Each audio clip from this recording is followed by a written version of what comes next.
Good morning students.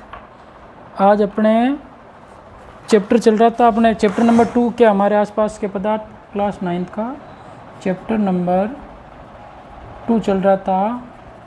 क्या हमारे आस पास के पदार्थ शुद्ध हैं।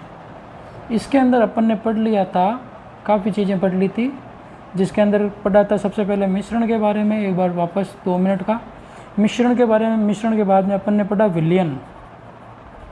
मिश्रण क्या होते हैं, हमारे आसपास के पदार्थ कौन कौन से शुद्ध हैं। इसके बाद में अपन ने पढ़ा था विलयन के बारे में, विलयन सॉल्यूशन। फिर उसके बाद में अपन ने पढ़ा निलंबन क्या होता है। निलंबन मतलब जल और चौक के पाउडर का या गेहूं के आटे का मिश्रण क्या कहलाता है, आपके निलंबन कहलाता है जैसे। फिर उसके बाद में पढ़ा अपन ने कोलाइड के बारे में। कोलाइड क्या होते हैं, जैसे आपके जल और स्याही की बूंद या दूध का मिश्रण। ये चीज़ें अपन ने पढ़ी थी। अब इसके अंदर अपन पढ़ रहे हैं कि ये सारी चीज़ें तो अपन ने पढ़ ली, निलंबन विलयन। फिर उसके बाद में अपन ने द्रव्यमान प्रतिशत निकालना भी पढ़ा था। द्रव्यमान प्रतिशत किस प्रकार से निकालते हैं इसके बारे में पढ़ा था। आयतन प्रतिशत के एक न्यूमेरिकल भी किया था, ठीक है ना। इसके अंदर अपन ने ये चीज़ें पढ़ ली थी, विलयन, निलंबन, कोलाइड, इनके बारे में। कोलाइड क्या है, आपके बात की थी अपन ने, दूध और जैसे स्याही का मिश्रण है, अन्य जल और स्याही का मिश्रण है, या फिर दूध और जल का मिश्रण है। ये सारी कोलाइड के अंदर पढ़ सकते हैं अपन। और कोलाइड के खूब सारे, जैसे कोहरा होता है उसके अंदर की कोलाइड विलयन कह सकते हैं अपन। कोहरा मतलब जो धुंध आती है सर्दियों के दिनों में। अब ये तो हो गया। इसके बाद में सांद्रता निकालना भी अपन ने देख लिया था, कंसंट्रेशन, ठीक है ना। फिर उसके बाद में अब आज आपके नया टॉपिक शुरू कर रहे हैं, इसी चैप्टर का है, जिसके अंदर अपन पढ़ेंगे कि पृथक्करण की विधियाँ।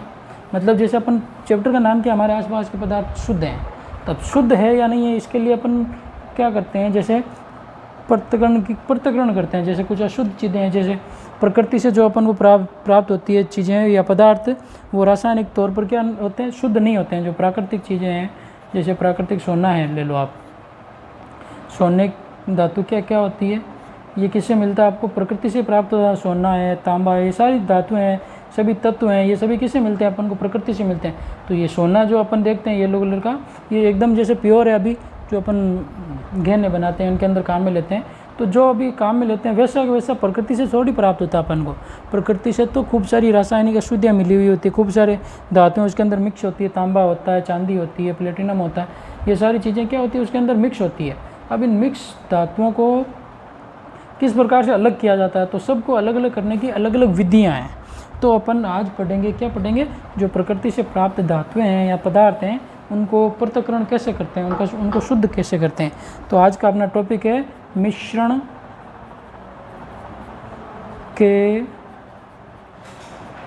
के घटकों का पृथक्करण। मिश्रण के घटकों का पृथक्करण पढ़ेंगे अपन, कि मिश्रण के अंदर जो भी पदार्थ पाए जाते हैं उनको पृथक्करण मतलब उनको अलग अलग कैसे किया जाता है, इनके बारे में, मिश्रण के घटकों का पृथक्करण के बारे में अपन जानकारी लेंगे। तो विषमांगी मिश्रण होता है। विषमांगी का मतलब जिनको तो अपन क्या कर सकते हैं, समांगी जो घुले हुए होते हैं। विषमांगी जिसके अंदर क्या होते हैं, सारी चीज़ें अलग अलग दिखाई देती हैं। जो द्रव है तो द्रव के अंदर अलग अलग, उनको तो अपन क्या कर सकते हैं, निशयंदन की विधि के द्वारा भी अलग कर सकते हैं। निशयंदन मतलब छान कर सकते हैं, उनको हाथों से साफ कर सकते हैं, अलग अलग करके साफ कर सकते हैं। तो ये तो तकनीक क्या है, विषमांगी मिश्रण। अगर अपन को समांगी मिश्रण दे दिया जाए, फिर कहे कि इनको अलग करने के लिए, तो अलग अलग विधियाँ पढ़ेंगे अपन। क्या पढ़ेंगे, अलग अलग विधियाँ पृथक्करण की इस चैप्टर के अंदर। जैसे आसवन है, जैसे प्रकृति से प्राप्त होता है अपन को जो अशुद्ध पदार्थ होता है, उनको अपन क्या करते हैं, प्रभाजी आसवन विधि है, आसवन विधि है। प्रभाजी आसवन विधि किसके लिए काम आती है, पेट्रोल है आपके, जो पेट्रोल, डीजल, केरोसिन है ना, ये सारी चीज़ें हैं ना, केरोसिन है, इन सभी जैसे पदार्थों को अपन क्या करते हैं, अलग अलग करने के लिए ये प्रभाजी आसवन विधि होती है। ये सभी क्या है, एक ही अशुद्ध पदार्थ के अंदर मिले होंगे, तो इनको अलग अलग क्वथनांक पर क्या होता है, ये अलग अलग होते हैं आपके। तो इनके बारे में अपन पढ़ेंगे। आसवन विधि किस प्रकार से कार्य करती है, इनके बारे में पढ़ेंगे, ठीक है ना। इसके अलावा अपन को पृथक्करण की क्रिस्टलन विधि पढ़ेंगे, पृथक्करण की क्रिस्टलन विधि। इसके अलावा आपके पढ़ेंगे उद्रवपातन की विधि, सब्लिमेशन, उद्रवपातन, ये सारी चीज़ें अपन पढ़ेंगे, ठीक है ना। तो सबसे पहले तो जो जैसे कोई जल के अंदर आपको स्याही है, मतलब नीले या काले रंग की स्याही हो, उसको अपन कैसे पृथक करेंगे। जैसे कोई नीले रंग की स्याही है आपके पास में, जैसे ये काले रंग की स्याही है, अब इसके अंदर कितनी अशुद्धियाँ हैं, नीले या काले रंग की स्याही है, इसके अंदर कितनी अशुद्धियाँ हैं, उसको अपन अलग करें तो कैसे करें, है ना। इसके अंदर कितनी अशुद्धियाँ, तो उसकी विधि पढ़ेंगे। सबसे पहले क्रियाकलाप है वो पढ़ेंगे, ठीक है ना, अलग करने के लिए विधि। तो सबसे पहले जैसे अपन लेते हैं एक बीकर, क्या लिया अपन ने, एक बीकर लिया, आधा जल से भरा हुआ है। इस बीकर के अंदर अपन ने क्या डाल दिया, जल है, यहाँ पे जल है। फिर अपन ने एक क्या ली, वॉच गिलास, ये ऐसी कांच की गिलास होती है, प्रयोगशाला में मिल जाएगी आपके, है ना, वॉच गिलास होती है। उसको अपन ने, उसके ऊपर अपन ने 2-3 बूंदें क्या डाल दी, स्याही की डाल दी, ठीक है ना, कुछ बूंदें वॉच गिलास के अंदर स्याही की डाल दी, और उस वॉच गिलास को फिर इस बीकर के ऊपर रख दिया अपन, ऐसे इस प्रकार से बीकर के ऊपर रख दिया, ठीक है, ये स्याही पड़ी। फिर इसके नीचे बर्नर लगा दिया आपने, ठीक है ना, क्या लगा दिया, बर्नर मतलब गैस जला कर रख दिया, जिससे वो गर्म होगा। तो गर्म होगा तो ये पानी गर्म होगा, इसकी भाप से ये वॉच गिलास गर्म होगी। सीधे वो स्याही को गर्म नहीं करके अपन किसको, ये जल को गर्म करते हैं। तो गर्म करने से क्या होगा, अपन देखते हैं, जैसे दूध को गर्म करते हैं उसके अंदर भाप बनकर पानी बाहर उठता है, या फिर पानी को गर्म करते हैं उसके अंदर भाप बनकर उठता है ना, तो इसकी स्याही से भी भाप बनकर जो जल की मात्रा होगी वो तो क्या हो जाएगी, उड़ जाएगी वाष्पीकरण की विधि द्वारा, ठीक है। और बाकी कुछ पदार्थ जो बाकी रह जाएगा वो अलग, प्योर जो स्याही है वो तो रह जाएगी पीछे, और जो जल होगा वो बाहर निकल जाएगा वाष्पीकरण की विधि के द्वारा। किस विधि के द्वारा, वाष्पीकरण की विधि के द्वारा। तो पहली प्रक्रिया के द्वारा अपन देख सकते हैं, जो स्याही के अंदर क्या था, जो स्याही के अंदर जल था वो तो क्या हो गया, स्याही में जल था वो तो अलग हो गया, जल अलग हो जाएगा, और क्या बच गए आपके, जो प्योर चीज़ है वो बच गई। तो विलायक से विलेय पदार्थ का वाष्पीकरण हो गया, मतलब स्याही के अंदर क्या हो गया, जल की मात्रा तो कम थी, तो वो तो क्या था आपके, विलेय था, और ज़्यादा मात्रा किसकी थी, आपके स्याही की थी, तो वो क्या हो गई, विलायक पीछे रह गया। तो इस प्रकार से अपन समझ सकते हैं कि मिश्रण के अंदर अलग है, जैसे स्याही के अंदर जल घुला हो तो उसको अपन वाष्पीकरण की विधि के द्वारा अलग कर सकते हैं। अब उसके बाद में अपन देखते हैं घरों के अंदर दूध से क्रीम निकालने की विधि।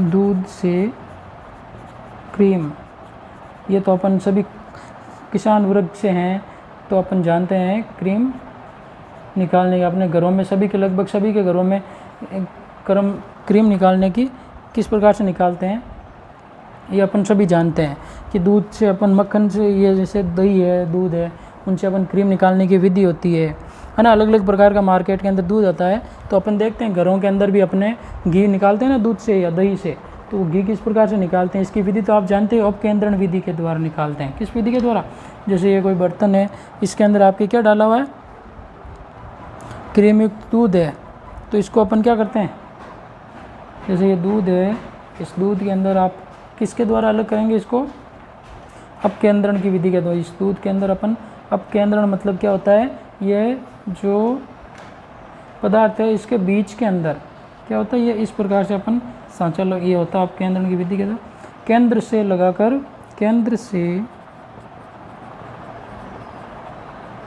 परिधि की ओर, केंद्र से परिधि की ओर, केंद्र से परिधि की ओर क्या करते हैं अपन, प्रेशर करते हैं, केंद्र से परिधि की ओर बल लगाते हैं, या फिर केंद्र से परिधि की ओर बल लगाते हैं अपकेंद्रण विधि के द्वारा।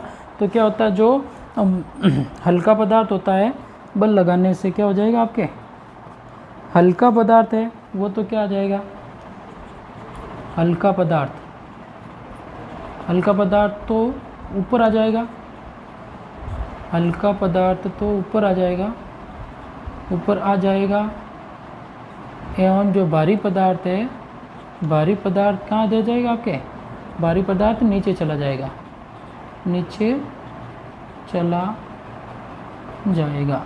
यही बात समझ में, हल्का पदार्थ तो ऊपर आ जाएगा और भारी पदार्थ नीचे चला जाएगा।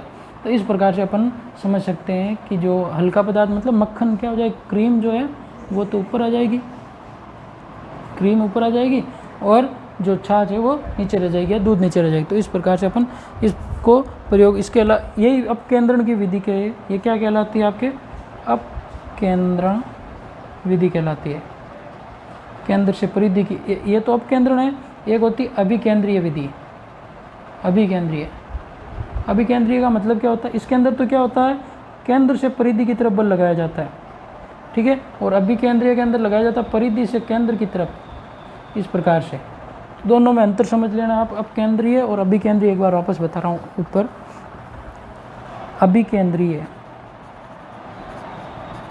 दोनों शब्द अलग अलग हैं। अभिकेंद्रीय के अंदर तो क्या होता है, ये वर्त है, तो इससे परिधि, ये चारों तरफ है ना परिधि, इस परिधि से लगाया जाता है आपके बल, वो तो अभिकेंद्रीय बल होता है, ठीक है। और अपकेंद्रीय बल होता है, अपकेंद्रीय बल, इसके अंदर क्या होता है, अपकेंद्रीय के अंदर जो केंद्र होता है उससे परिधि की तरफ बल लगाया जाता है, उसको अपन कहते हैं अपकेंद्रीय बल। आगे बात समझ में, दो प्रकार के।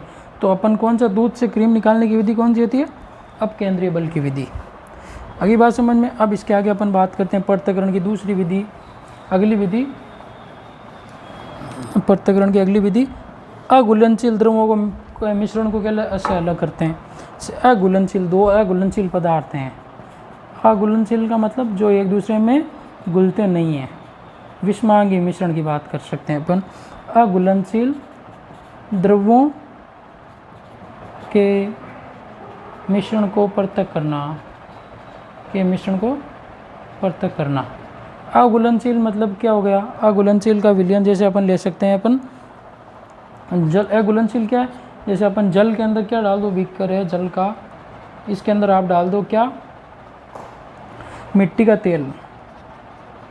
मिट्टी का तेल तो जानते हो सभी, इसको बोलते हैं अपन केरोसिन, बोलचाल की भाषा में केरोसिन। केरोसिन आप घर पे, आपके घर पे केरोसिन भी मिल जाएगा, जल भी मिल जाएगा।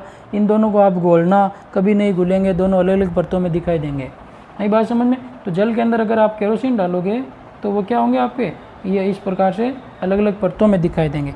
तो अब इनको अलग कैसे किया जाता है, ये अघुलनशील द्रव है ना, एक दूसरे में क्या होते हैं, घुलते नहीं, अघुलनशील द्रव है। इनको अलग कैसे करते हैं अपन, इनको अलग करने की बहुत सिंपल सी विधि है पृथक्कारी।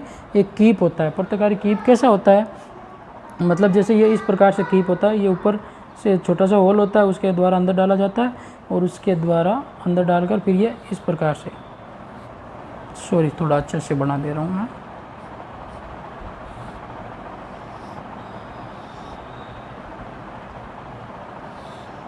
ये इस प्रकार से कीप होता है और इसके नीचे एक टूंटी लगा दी जाती है ना, और वो नीचे एक बीकर रख दिया आपके, ठीक है, दिख रहा है।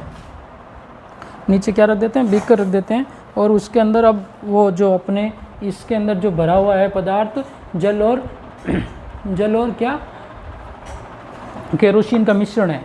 जल और केरोसिन का मिश्रण है ना, इसके अंदर जल प्लस जल और केरोसिन, केरोसिन का जो मिश्रण है, ये दोनों मिक्स हैं, इसके अंदर डाल दिया अपन ने, किसमें, इसमें डाल दिया। तो ये क्या हो जाएंगे आपके दो परतों में से, नीचे ये इस प्रकार से जल रह जाएगा आपके, ऊपर क्या आ जाएगा आपके, केरोसिन हो जाएगा। ये यहाँ पर कॉर्क लगा दो एक ऊपर, जिससे कोई वायु अंदर प्रवेश नहीं करे, और नीचे कॉर्क लगा दो। फिर अपन ध्यान रखेंगे कि जैसे इसको धीरे धीरे खोलेंगे सावधानीपूर्वक, तो क्या होगा, जो जल होगा वो नीचे आ जाएगा, इसके अंदर बहना शुरू हो जाएगा, जल तो नीचे आ जाएगा, और केरोसिन जैसे यहाँ अंदर यहाँ तक पहुँचे, अपन इसको बंद कर दें, तो अघुलनशील द्रव भी क्या हो जाएंगे, अलग हो जाएंगे इसमें से। तो ये तो विधि हो गई आपके किसकी, अघुलनशील द्रवों को अलग करने की विधि। आई बात समझ में। तीन विधियाँ पढ़ी है। सबसे पहले पढ़ा अपन ने क्या चीज़, सबसे पहले पढ़ा था दूध से क्रीम, और उसके अलावा एक पढ़ा था अपन ने स्याही को अलग करने की विधि। अलग अलग कलर की जो स्याही है, स्याही के अंदर कौन सी विधि होती है। सबसे पहले तो पढ़ा स्याही के अंदर, स्याही में जल घुला हुआ रहता है, तो उसको अलग करने की विधि कौन सी थी पढ़ी अपन ने, वाष्पीकरण के द्वारा, वाष्प के द्वारा, जल सीधे गर्म नहीं करके वाष्प के द्वारा, उस जल के वाष्प के द्वारा गर्म करके। फिर अपन ने पढ़ा दूध से क्रीम अलग करने की विधि। क्रीम के लिए अपकेंद्रण विधि पढ़ी है ना, अपकेंद्रण विधि के द्वारा अलग होता है। फिर दूध से क्रीम के बाद में अपन ने पढ़ा अभी जो हाथों हाथ पढ़ी थी, अघुलनशील द्रवों को अलग करने की विधि।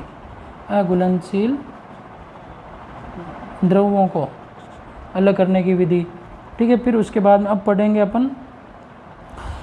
अपन ऊध्र्वपातन विधि के द्वारा, जैसे नमक एवं अमोनियम क्लोराइड NH4Cl, किसकी विधि? नमक एवं अमोनियम क्लोराइड विधि। क्लोराइड के मिश्रण, अमोनियम क्लोराइड के मिश्रण को पृथक करना। क्लोराइड के मिश्रण को पृथक करने की विधि देखो, ये विधि होती है आपके अमोनियम क्लोराइड को पृथक किया जाता है आपके ऊध्र्वपातन के विधि के द्वारा। किस विधि के द्वारा? ऊध्र्वपातन। पहले तो ये पता होना चाहिए ऊध्र्वपातन होता क्या, सब्लिमेशन बोलते हैं। सब्लिमेशन, ऊध्र्वपातन विधि, सब्लिमेशन। इसके अंदर क्या होता है, जो ठोस पदार्थ है, ठोस पदार्थ को अगर अपन क्या करते हैं, ठोस पदार्थ को अपन गर्म करते हैं तो वो बिना द्रव में बदले सीधे किस में बदल जाता है? आपके गैस में बदलना। ये विधि क्या कहलाती है? आपके ऊध्र्वपातन। और वापस इसको अपन गर्म करते हैं, क्या करते हैं? गर्म। और वापस इसको अगर अपन ठंडा करते हैं तो ये वापस गैस से सीधा ठोस में बदल जाती है। तो ये विधि क्या कहलाती है? आपके ऊध्र्वपातन, सब्लिमेशन कहलाता है। ध्यान रह जाएगा आपको ऊध्र्वपातन। अब इनको अलग करने के लिए क्या करते हैं? ऊध्र्वपातन विधि एक कीप के अंदर लेते हैं और उसके अंदर क्या करते हैं? अमोनियम क्लोराइड है। इस प्रक्रिया का उपयोग किया जा सकता है आपके अमोनियम क्लोराइड के अंदर कपूर तो जानते हैं, कपड़ों के अंदर डालते हैं। कपूर है, कपूर का रूप होता है एक आपके नेपथेलिन है, इसके अलावा एंथ्रासीन है। इन सब को अलग करने के लिए किस विधि का अपन उपयोग करते हैं? ऊध्र्वपातन विधि का उपयोग करते हैं। ऊध्र्वपातन विधि का उपयोग करते हैं। यही बात समझ में आपको? तो ऊध्र्वपातन के अंदर क्या करते हैं अपन, जैसे आपने क्या लिया, एक आपने वॉच गिलास ले ली, उसके अंदर आपने डाल दिया, या फिर कुर्सिबल ले लेते हैं अपन, एक जो होती है प्याली, है ना, उसके अंदर अपन कितना भी गर्म करते हैं तो वो क्या होती है? टूटती नहीं है, चटकती नहीं है। इसके अंदर अपन ने ले लिया ये मिश्रण, किसका? नमक और अमोनियम क्लोराइड का। फिर इसके ऊपर रख दिया अपन ने एक, क्या रख दिया? इस प्रकार से एक ये कीप रख दिया। ठीक है, कीप के ऊपर अपन ने लगा दी क्या? कीप के ऊपर अपन ने लगा दी रुई से, या इस प्रकार से यहाँ से डॉट लगा दी। फिर इसको अपन नीचे क्या करते हैं? बर्नर जो जाली लगाकर क्या करते हैं? बर्नर से गर्म करते हैं इसको। ठीक है ना, बर्नर से इसको गर्म करते हैं तो जो क्या होगा, जो एक पदार्थ तो क्या हो जाएगा? ऊपर उठ जाएगा और सीधे गैस में बदल जाएगा, यहाँ पे आकर जमा हो जाएगा, और एक नमक जैसे यहाँ पे नीचे रह जाएगा। और नौसदर ये अमोनियम, नमक का तो सूत्र होता है आपके NaCl, अमोनियम क्लोराइड का होता है NH4Cl। तो ये दोनों क्या होता है? एक तो यहाँ पर इसके यहाँ पर आकर चिपक जाता है और बाकी एक पदार्थ यहाँ पर। तो दोनों पदार्थ क्या हो जाएंगे? अलग अलग हो जाएंगे। तो इस प्रकार से अपन क्या कर सकते हैं? तो अपन ने कितनी विधियाँ पढ़ ली? पृथक्करण की 4 विधियाँ पढ़ ली, जिसके अंदर अपन ने पढ़ा पृथक्करण की 4 विधियों के अंदर क्या सबसे लास्ट वाली विधि पढ़ी थी ऊध्र्वपातन। इम्पोर्टेंट है ये विधि। इसके बाद में अपन पढ़ेंगे ऊध्र्वपातन। इसके अंदर क्या होता है? ठोस से सीधे गैस में बदलना, ये विधि कहलाती है आपके ऊध्र्वपातन। इसके बाद में पढ़ेंगे अपन आसवन विधि। आसवन मतलब क्या होता है? जैसे अपन गर्म करके किसी चीज़ को गर्म करके द्रव मिश्रण या द्रवों को अलग कर सकते हैं। या फिर इसके बाद में पढ़ेंगे अपन परभाजी आसवन विधि। परभाजी आसवन विधि किस में आती है? आपके पेट्रोल और डीजल इनको शुद्ध करने में, है ना। ये क्या होती है? अलग अलग क्वथनांक की पदार्थों को अलग अलग करने में काम आती है। क्वथनांक किसे कहते हैं? ये तो पता ही है सभी को, बताने की जरूरत नहीं है वापस। क्वथनांक से संबंधित है आपके क्या होता है? सीधा वह ताप जिस पर द्रव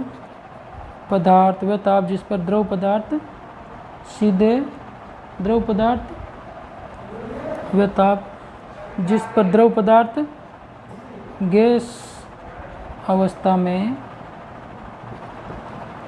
गैस अवस्था में परिवर्तित होता है तो वो क्या, वो ताप कहलाता है। कौन सा? वह ताप कहलाता है आपके क्वथनांक या फिर बॉइलिंग पॉइंट बोलते हैं इसको। तो ये याद रखना आपको क्वथनांक से संबंधित। तो आज अपन ने क्या पढ़ा? 4 विधियाँ पढ़ी है पृथक्करण की। सबसे पहले पढ़ा अपन ने स्याही को शुद्ध करना, फिर उसके बाद में पढ़ा दूध से क्रीम निकालना, अपकेंद्रण विधि। ठीक है, ये विधि तो आप देख सकते हैं, घर के अंदर भी कर सकते हैं, या फिर आपके पास में कोई डेयरी फार्म हो तो वहाँ पे आप पूछ सकते हैं कि आप दूध से क्रीम कैसे अलग करते हैं। ठीक है, स्याही दूध निकालने की विधि।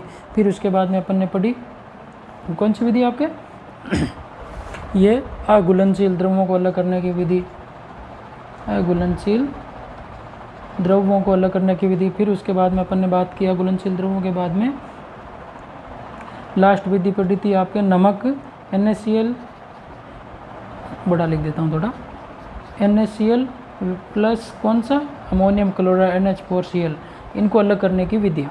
तो आज अपन ने ये 4 विधियाँ पढ़ी है। ठीक है ना। कल इसके आगे अपन पढ़ेंगे आसवन विधि।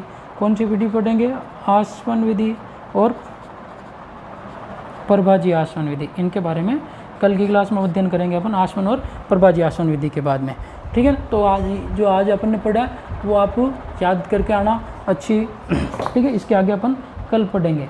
तो आपका चैप्टर कौन सा चल रहा है? चैप्टर नंबर 2, क्या हमारे आसपास के पदार्थ शुद्ध हैं, इससे संबंधित अपन पढ़ रहे थे।